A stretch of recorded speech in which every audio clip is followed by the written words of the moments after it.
ਅਸਲਾਮ ਵਾਲੇਕੁਮ ਦੋਸਤੋ ਅੱਜ ਦੀ ਵੀਡੀਓ ਵਿੱਚ ਅਸੀਂ ਤੁਹਾਨੂੰ ਦੱਸਾਂਗੇ ਕਿ ਜਿਹੜਾ ਵਾਟਰ ਫਿਲਟਰ ਪਲਾਂਟ ਆ ਉਸ ਦੀ ਮੋਟਰ ਦੀ ਸੀਲ ਕਿਸ ਤਰ੍ਹਾਂ ਲਗਾਈ ਜਾਂਦੀ ਹੈ।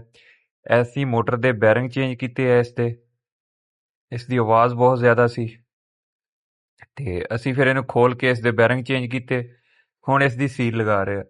ਸੀਲ ਲਗਾ ਕੇ ਤੁਹਾਨੂੰ ਦਿਖਾਵਾਂਗੇ ਕਿ ਇਸ ਨੂੰ ਕਿਸ ਤਰ੍ਹਾਂ ਤੁਸੀਂ ਟਾਈਟ ਕਰਨਾ ਔਰ ਕਿਸ ਤਰ੍ਹਾਂ ਇਸ ਨੂੰ ਲਗਾਉਣਾ। ਸਭ ਤੋਂ ਪਹਿਲੇ ਤਾਂ ਤੁਸੀਂ ਐਲਕੀਆਂ ਨੂੰ ਬਰਾਬਰ ਤੇ ਖੋਲ ਲੈਣਾ ਤਾਂ ਕਿ ਐਲਕੀ ਸ਼ਾਫਟ ਦੇ ਉੱਤੇ ਕਿਸੇ ਸਾਈਡ ਤੋਂ ਵੀ ਨਾ ਲੱਗ ਰਹੀ ਹੋਵੇ। ਬਿਲਕੁਲ ਇਹਨੂੰ ਤਿੰਨੇ ਨਟ ਬਰਾਬਰ ਤੇ ਖੋਲ ਕੇ ਫਿਰ ਇਹਨੂੰ ਫੁੱਲ ਅੱਗੇ ਧੱਕ ਕੇ ਤੇ ਫਿਰ ਟਾਈਟ ਕਰਨਾ। ਠੀਕ ਹੈ, ਇਸ ਨੂੰ ਆਰਾਮ ਨਾਲ ਬਰਾਬਰ ਤੇ ਟਾਈਟ ਕਰਨਾ ਤੁਸੀਂ। ਔਰ ਇਸ ਦੇ ਕੱਟਾਂ ਦੇ ਵਿੱਚ ਸਿੱਧੀ ਐਲਕੀਆਂ ਲੱਗਣਗੀਆਂ, ਤੁਹਾਡੀਆਂ ਕੱਟਾਂ ਦੇ ਉੱਪਰ ਸਿੱਧੀਆਂ ਐਲਕੀਆਂ ਟਾਈਟ ਹੋਣਗੀਆਂ। ਇਹ ਪਿੱਛੇ ਨਹੀਂ ਆਣੀ ਚਾਹੀਦੀ ਸੀਲ। ਦੁਬਾਰਾ ਇਸ ਨੂੰ ਬਰਾਬਰ ਤੇ ਟਾਈਟ ਕਰਦੇ ਜਾਣਾ। ਤਿੰਨੇ ਨਟ ਪ੍ਰੋਪਰ ਟਾਈਟ ਕਰਕੇ ਹਲਕਾ ਜਿਹਾ ਸੀਲ ਦਾ ਲੋਡ ਬਣੇਗਾ ਮੋਟਰ ਦੇ ਉੱਤੇ। ਸੀਲ ਦਾ ਪੱਥਰ ਕੱਪ ਵਾਲੇ ਪੱਥਰ ਦੇ ਉੱਤੇ ਲੱਗੇਗਾ ਔਰ ਹਲਕਾ ਜਿਹਾ ਸੀਲ ਦਾ ਲੋਡ ਵੀ ਆਏਗਾ। ਬਿਲਕੁਲ ਰਵਾਂ ਮੋਟਰ ਹੋਏਗੀ ਤੇ ਥੋੜਾ ਜਿਹਾ ਸੀਲ ਦਾ ਲੋਡ ਆਏਗਾ ਤੁਹਾਡਾ। ਠੀਕ ਹੈ, ਇਹ ਸੀਲ ਦੀਆਂ ਤਿੰਨੇ ਐਲਕੀਆਂ ਤੁਸੀਂ ਬਰਾਬਰ ਤੇ ਟਾਈਟ ਕਰਨੀਆਂ। ਇਹ ਚੈੱਕ ਕਰ ਲੈਣਾ ਸਿੱਧੀ ਕੱਟ ਦੇ ਉੱਪਰ ਆਣਗੀਆਂ ਐਲਕੀਆਂ।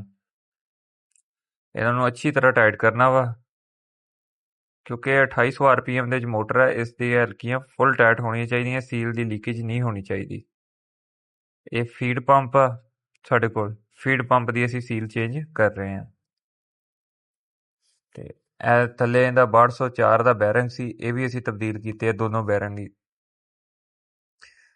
ਇਹ 2800 ਚੱਕਰ ਦੀ ਮੋਟਰ। ਕੋਸ਼ਿਸ਼ ਕਰੋ ਕਿ ਇਸ ਦੇ ਵਿੱਚ NTN ਦਾ ਜਾਂ SKF ਦਾ ਹੀ ਬੈਰਿੰਗ ਲਗਾਓ।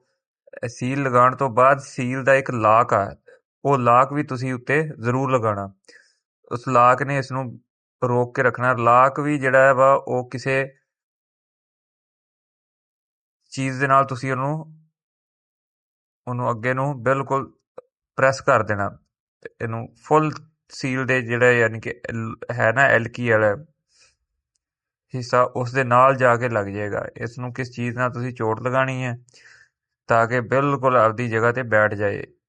ਇਹ ਕੱਟਾਂ ਤੋਂ ਅੱਗੇ ਨਿਕਲ ਜਾਏਗਾ। ਜਿਹੜੇ ਕੱਟ ਆ ਨਾ ਇਹਦੇ ਤੇ ਸ਼ਾਫਟ ਤੇ, ਇਹਨਾਂ ਤੋਂ ਅੱਗੇ ਨਿਕਲ ਜਾਏਗਾ ਔਰ ਇਹ ਬਿਲਕੁਲ ਸੀਲ ਦੇ ਨਾਲ ਬੈਠ ਜਾਏਗਾ। ਇਹ ਹਲਕੀ ਚੋਟ ਲਗਾਵਾਂਗੇ ਤੇ ਇਹ ਦੇਖਿਓ ਬਿਲਕੁਲ ਪ੍ਰੈਸ ਹੁੰਦਾ ਜਾ ਰਿਹਾ। ਇਹ ਬਿਲਕੁਲ ਸੀਲ ਦੇ ਨਾਲ ਬੈਠ ਗਿਆ। ਇਸ ਦੇ ਨਾਲ ਹੁਣ ਡਬਲ ਸੇਫਟੀ ਬਣ ਗਈ। ਇੱਕ ਤਾਂ ਐਲਕੀ ਨੇ ਫੁੱਲ ਟਾਈਟ ਕਰ ਲਈ, ਦੂਸਰਾ ਇਹ ਲਾਕ ਜਿਹੜਾ ਵਾ ਇਸ ਨੇ ਸੀਲ ਪਿੱਛੇ ਹਟਣ ਨਹੀਂ ਦੇਣੀ। ਉਸ ਤੋਂ ਬਾਅਦ ਤੁਸੀਂ ਇਸ ਦੇ ਇੰਪੈਲਰ ਲਗਾਣੇ ਆ।